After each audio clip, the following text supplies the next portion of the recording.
Hi అండి. ఇదైతే నిన్న మార్నింగ్ అనమాట.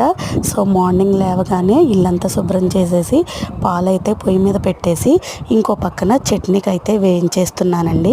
సో పిల్లలకైతే పాలు కలిపేసి రసకులు పెట్టేసి ఇచ్చేసాను అనమాట. సో ఈలోపు నేను ఇడ్లీ వేద్దామని ఇడ్లీ పిండి అయితే చూస్తున్నాను. ఇడ్లీ పిండి చూసారా ఎంత బాగా పొంగిందో. సో చట్నీ కూడా చేసేసి ఇడ్లీ కూడా పొయ్యి మీద వేస్తున్నానండి. సో ఈలోపు పిల్లలు వచ్చి రొట్టె వేయమన్నారనమాట. సో అందుకోసమని ఇద్దరికి చెరుకొక రొట్టె అయితే వేసి పెట్టేశాను. ఈలోప ఇడ్లీ అయితే వచ్చేసిందండి.